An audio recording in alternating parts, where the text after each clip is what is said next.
Somebody who believes that America should come first. Not women for the draft. You have just the free feminists. speech to say that, but you're going to get punched in your You face. can't pick and choose the things that you want equality. You know what we need is reparations for all those doors we've That opened. doesn't make White people are scared to be white. You don't point that out. You see, you won't even say it. It's funny because it's true. Welcome to Millennially Challenge for Friday, December 23rd, 2016. I'm David. And I'm Greg.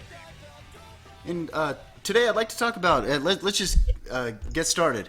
So there was an issue where on the internet there is currently a petition that is being pushed out there by the left to boycott Delta Airlines. And the reason is because there is a YouTuber that was in a flight on Delta, and he basically stood up before the flight took off or whatever, put his fist in the air and said something in Arabic, yelled something in Arabic, and then he sat down. And then a few minutes later, he did it again. He stood up, put his fist in the air, and yelled something in Arabic. And then he did it a third time, and then they kicked him off the flight.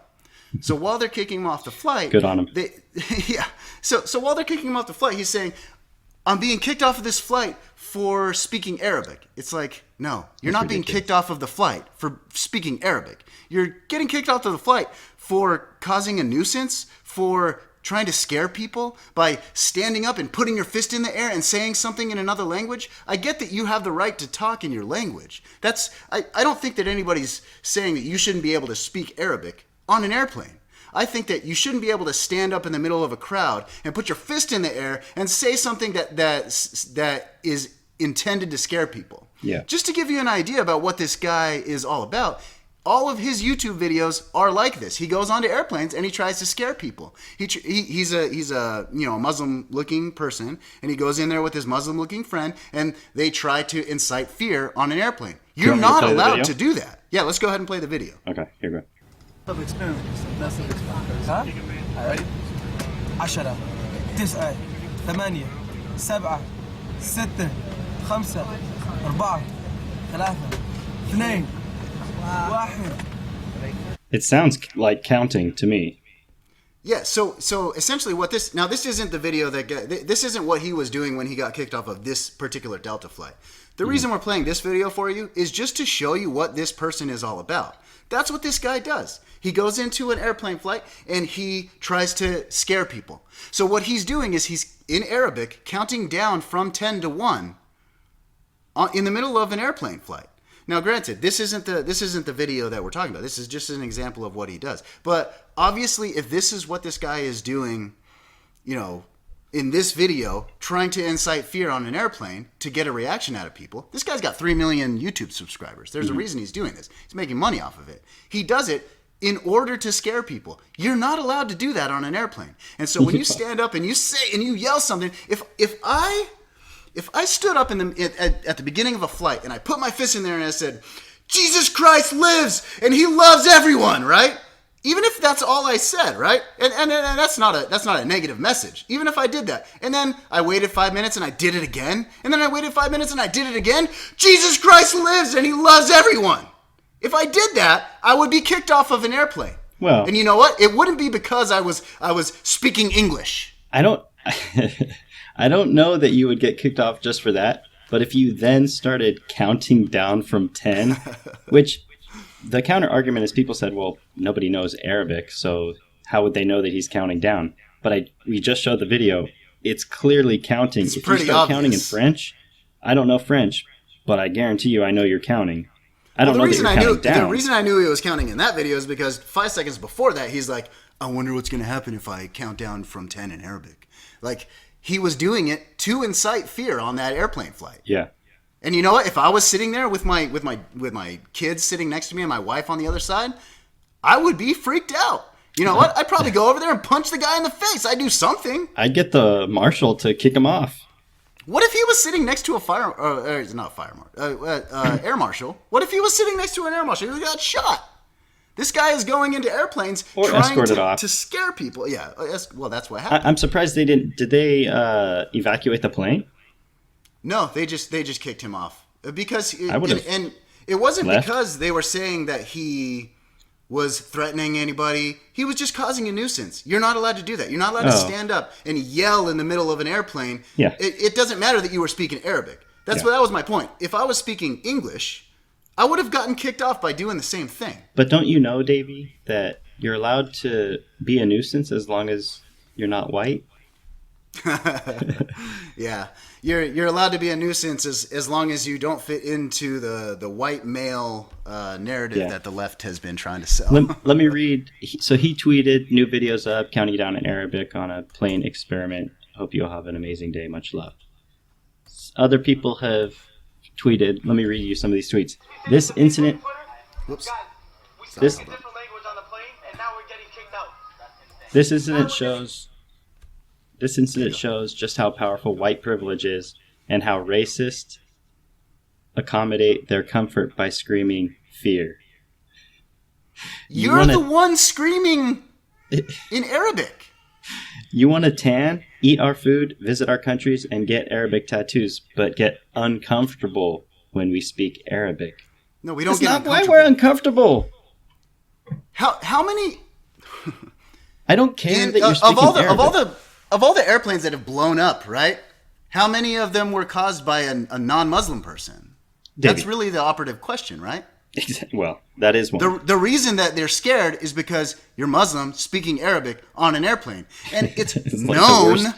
that Muslims blow airplanes up. It's like That's something that Muslims do. It's the perfect storm. You're Arabic, you're Muslim, you're counting, and you're yelling things, clearly trying to scare people. And they're rightfully scared. To get YouTube clicks, to get YouTube views. To get money. To make money, basically. Yeah. So he's using fear as a way of making money for himself. But what he's doing is then he's doing exactly what the left does. So they fake something that's happening, and then they scream racism at you as soon as you react to it in the way that is a rational way to react to it. Let me materialize what you're saying. For Black Lives Matter, person's walking down the street and gets killed because they're black and walking down the street. That's what the narrative is. This is exactly like that. It's like every time a black person got killed, the reason they got killed is because they were innocently doing something and they happened to be black.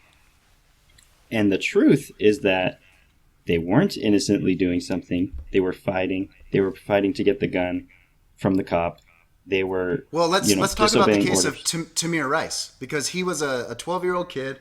He had a real-looking gun without the orange tip. I think it had either been colored over or pulled off.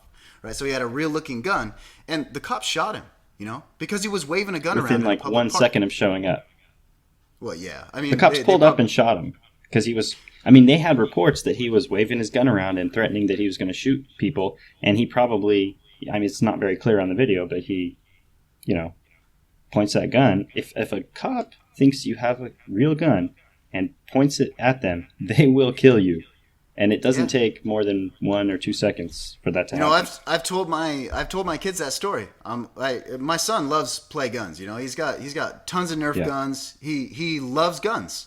He doesn't have any real looking ones. We did have a real looking gun at one point, and when this Tamir Rice thing happened, you know what I did? I threw away the real looking gun. Yeah. Because I don't want my son to find himself in that situation. Yes. Where like I think that a lot of the people that this happens to is they're doing it to provoke the police or to provoke people, to incite fear. Well, now I can't say that this is the case with this Tamir Rice or whatever. No, but Tamir Rice, but the narrative around Tamir Rice was kid gets shot for being black and playing in the park. Yeah. And that's he was waving a gun around. Exactly. And threatening people and pointing it at people. Yeah, you can't wave a gun around. The narrative and it doesn't matter that it was fake. It doesn't matter because the police don't know if it's fake. If I had a real looking gun and I pointed it at you and you had a gun, you would defend yourself. You would defend yourself. I don't care if you're black, white, or brown, or yellow. Okay? You would defend yourself. Okay, this is an interesting tweet, Davey. I'd like to pick your brain on this one. Sure. It shouldn't matter. This is Kevin Maxwell. It shouldn't matter if you're a YouTube star, prankster, if you're telling me you've been discriminated, that I'm believing you. How insane is that? If Meaning, you tell me if that if you're being if, discriminated so against... so if you say that I'm discriminating against you, I have to believe you? Everybody's No. got to believe you? No, well, basically, if you say that you're being discriminated against, I'm believing you. I don't understand that. I think that's ridiculous. It's like... So, like, regardless of the facts, Yeah, you should believe somebody who claims that they were discriminated against. exactly. Like, for example, 2 weeks ago when that there was a teenage Muslim girl who had like a, I don't know, it was like a paragraph post on Facebook, and she said something like, a handful of Trump supporters were, saying Trump's name and harassing me about my hijab and all this stuff, right? She got, I think she had interviews on like MSNBC and stuff like that. I mean, I haven't actually watched them, but I think she got on TV. Like, they sold this story as truth. She did interviews, and then a week later found out she made up the entire thing. This is what the problem is. You can't go out there and just make something up, because when it comes out, this is what you said in our last podcast, Greg. It comes out later that you were lying, and then it just ruins your entire argument. It's really hard for anybody to believe anybody that is saying these things because of the boy who cried wolf. Yeah. Nobody's going to believe you if you keep lying about it. I think that if you have a legitimate gripe, if there is something legitimate that happened to you, if you're not making it up, if it actually happened to you, tell the story. Okay? The problem is there are not enough examples in their eyes of those stories being reported. And so they make it up to try to sell this narrative. But the problem is the reason there are no stories is because there are no stories. Well, that's one. But also, you have people saying, if you tell me you're discriminated, I will believe you. You're basically giving people a free ticket to make stories up, and then you'll believe them and they'll get all their victim points.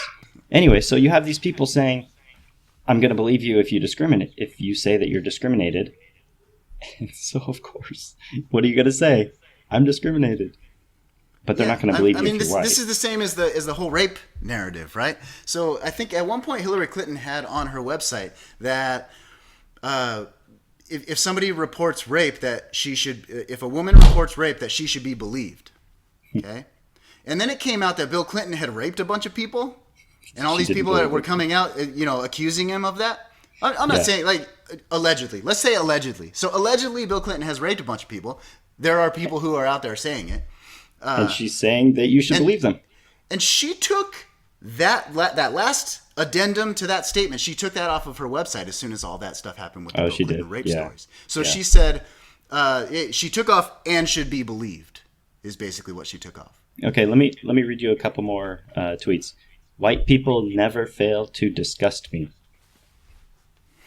I can't believe what would happen if I said Arabic people never fail to disgust me, which is what I'm saying now. Yeah, you can't say that. You can say that about white people. You could be a white person and say that about white people. That's true.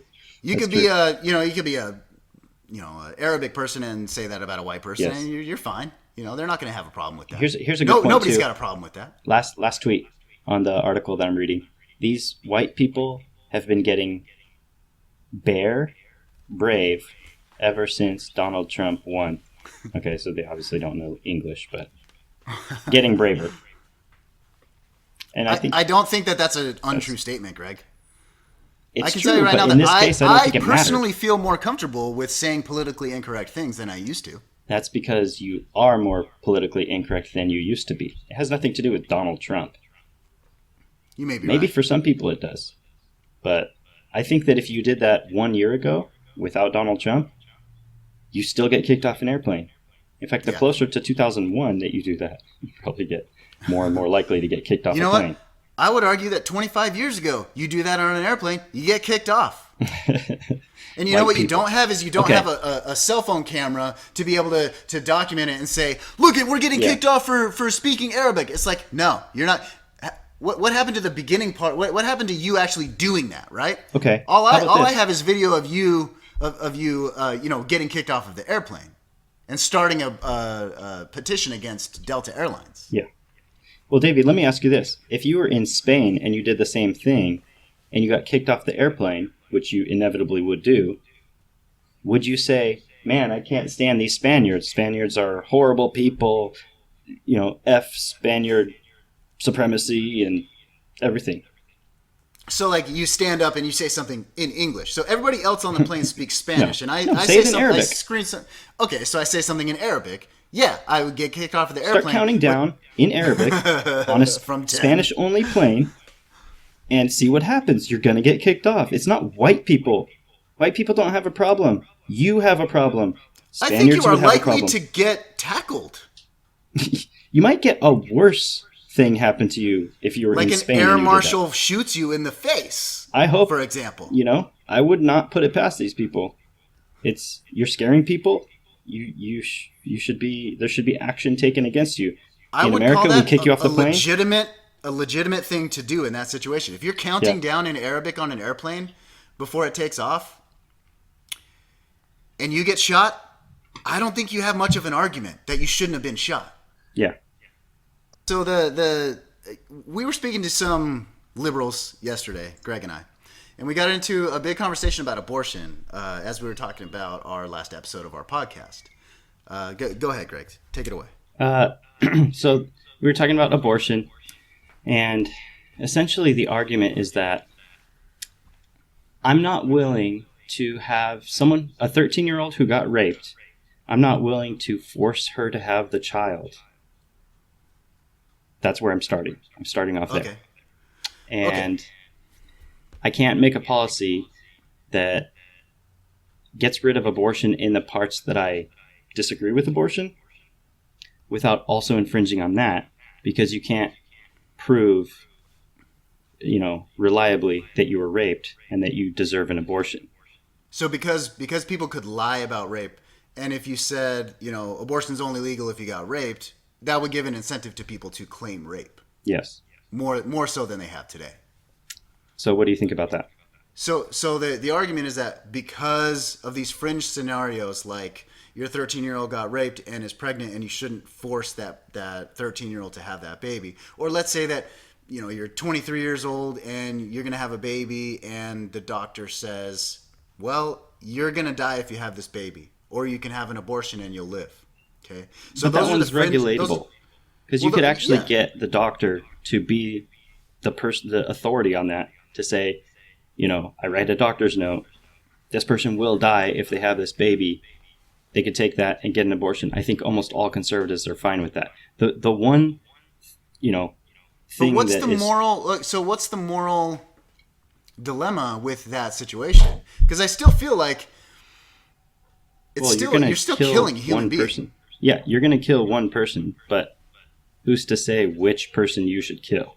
I mean, well, in the case of like my wife, since she's pregnant right now. So if my wife had to choose between having our baby who she's pregnant with, or dying herself and having the baby and dying herself, or aborting the baby and living, I don't think that there are many people who would say that they're not okay with the mother deciding to abort that baby.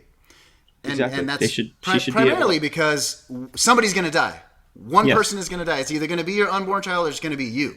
So I think that in that case, giving a woman the choice between herself and her child, I believe that is okay.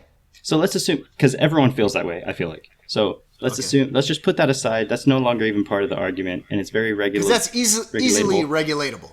Yes. So the one difference that says you're pro-choice versus being pro-life to the person we were talking to was that on these fringe scenarios of these 13-year-olds getting raped and then having to have the baby if we don't have pro-choice, if we don't have choice.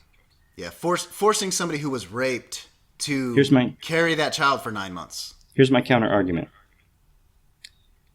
Let's say there's 1 million, of these scenarios where someone could get aborted. Sure. 0.1% of the time is likely approximately, let's just assume that it's 0.1% of the time that it's someone who got raped out of 1 million and wants to have that abortion. So 1,000 out of 1 million. So what he was saying, the liberal we were talking to, is I'm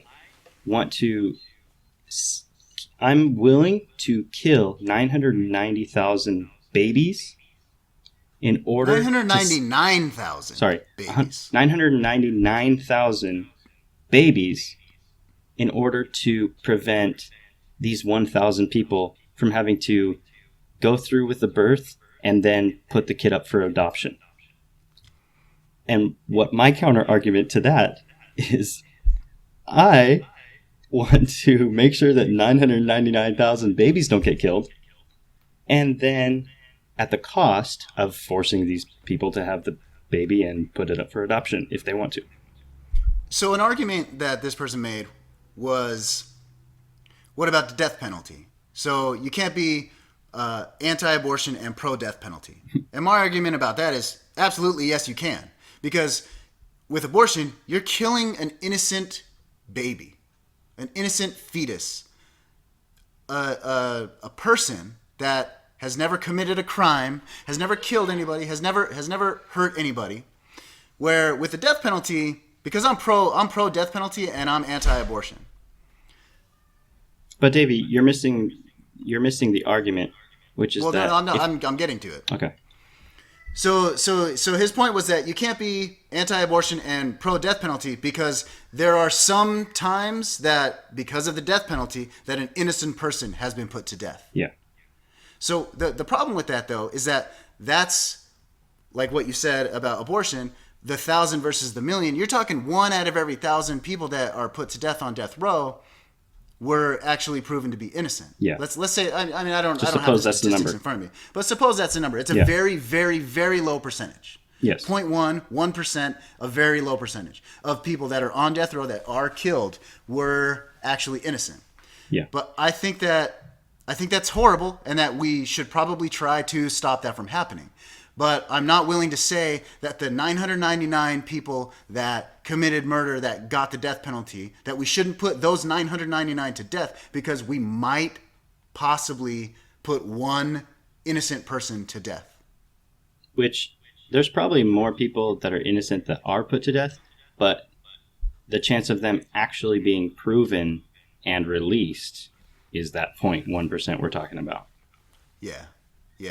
So basically, in general, he's saying, I'm going to take the super, super fringe scenario and apply that to the entire topic. So to me, it's a cost-benefit analysis. The cost is that, yes, we will sometimes kill innocent people. The benefit is that we, save hundreds of billions of dollars working on, making sure these people stay in prison. Yeah, and similarly, so the argument about abortion is that it sucks that yes, if we say abortion across the board from conception, abortion's illegal, that those 1,000 out of the million, the 0.1%, are going to have to carry that baby to term. And I'm willing to incur that cost to save 999,000 children.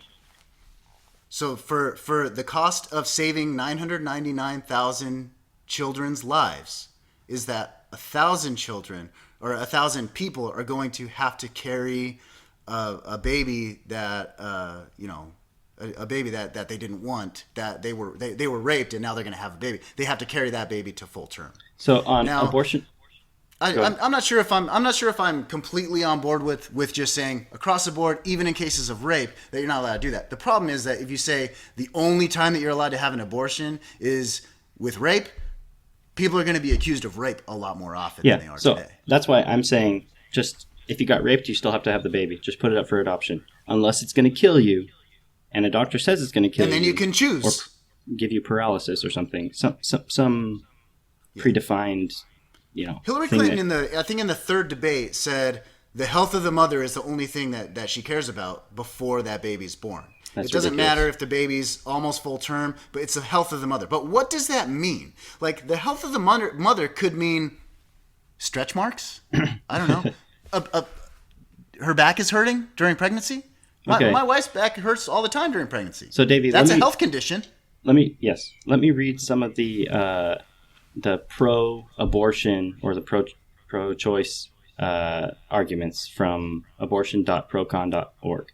Okay. Reproductive choice empowers women by giving them control over their own bodies. The choice over when and whether to have children is central to a woman's independence and ability to determine her future.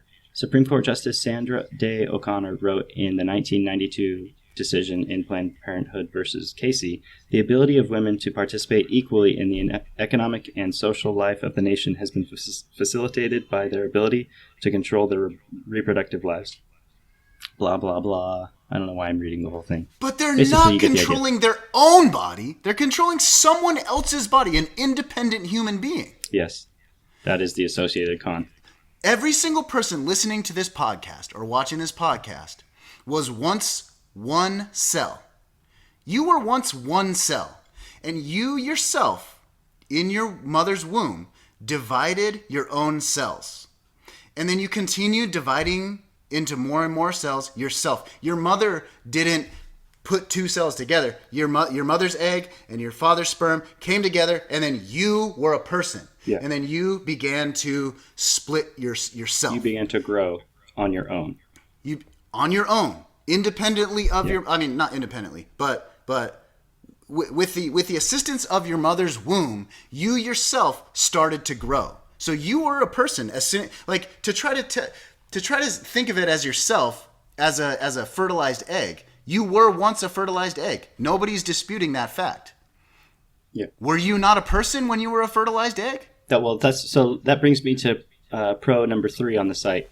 Personhood begins after a fetus becomes viable, able to survive outside the womb, or after birth, not at This is one of the conception. arguments he made yesterday. Yeah. It's like a viable fetus is what the line should be. But why are they arbitrarily drawing the line? What if I say, oh, it's going to be, here or here? Those are all just stages of life, as in What if life we and death. get to the point where we could remove a baby from a mother's womb at 2 weeks and put it in a petri dish Then and it's have viable. the baby viable all the way through full term? Let's say what if we get to that upon point? Is abortion fertilization, now it's viable. illegal before 2 weeks? What Is about that how it's supposed to work take now? it to the extreme, David? Because I don't think it's going to be that. I don't think it would be that hard. Once it's fertilized, it's viable because you can take it out and grow it, and with medical help. But people say, oh well, it needs medical help to do that. So do a lot of other people that are on oxygen. They're on certain things that are. Those are keeping just them not alive. viable people, and we should let them die, right? That's what. See, my problem is that every single pro doesn't convince me at all. Like there's an associated con that overrules that one, in my opinion. I mean, obviously, and that's why that's my opinion that I'm pro-life. I love how the con is for a conservative. Yeah. On the negative side, it's the conservative viewpoint. Fetuses, pro number 4. Fetuses are incapable of feeling pain when most abortions are performed. I don't know how true that is, but Fetuses feel pain. I think that Even they if do that's feel true, pain it's after still alive. I think it's pretty early on that a fetus can feel pain. I think that brainwave activity starts at 5-6 weeks, and they're heartbeat trying to starts around say that time. that it's the 26th week that There's they can no feel way. pain. I don't think pain is the issue, though. Like, okay, that's like saying, oh, well, lethal injection is not painful. It's okay so to kill someone. Yeah, exactly. Lethal Go ahead. injection has no pain associated with, hence we should be okay with it. That's a horrible reason to be okay to kill someone. Yeah, it's not a good argument. A better at reason all. to kill someone is they're a mass murderer and they need to be killed. Yes, I would consider that a better reason. Yes. Yes. Then, oh, well, we don't want to do it in an inhumane way. That's part of it, but generally speaking, don't just kill people, even if it doesn't hurt. If I pointed a gun at your head and I shot you, you would feel no pain. Yeah. You would just be dead. Yes. That doesn't make it not murder. Exactly. It's still murder. Moving on to number 5. Access to legal, professionally performed abortions reduces maternal injury and death caused by unsafe, illegal abortions. That's probably a fair point. So if you ban abortions, people will go get illegal abortions, which are not going to be performed in an outpatient surgery center with an anesthesiologist and things like that. In Or even if 99 they are, go ahead. In 99.9 of these cases, they did this to themselves. The only reason they're in this scenario is because they made a stupid decision and now they're trying to not have to live with it. It's They like, had it would be akin to me unprotected saying, sex. it'd be akin to me saying, Davey, I'm going to jump off a cliff, and then I'm going to vote that gravity has to stop once I jump. No, just don't jump in the first place. Why'd you jump? Yeah. Don't Well, I jump. mean, You don't hit the ground. You don't splat. I've heard this argument that it's like sex is sex, and that's not the same as having a baby. It's like, but yes, it is. That's what the purpose of sex is. We're not We talking have abstinence either. contraception. Just do the proper measures. It's Get an very IUD. difficult. It's very Get an difficult. IUD. Abortions are not as prominent in have this the problem. UK as they are in America because most people in the UK use an IUD. They don't use pills for their birth control.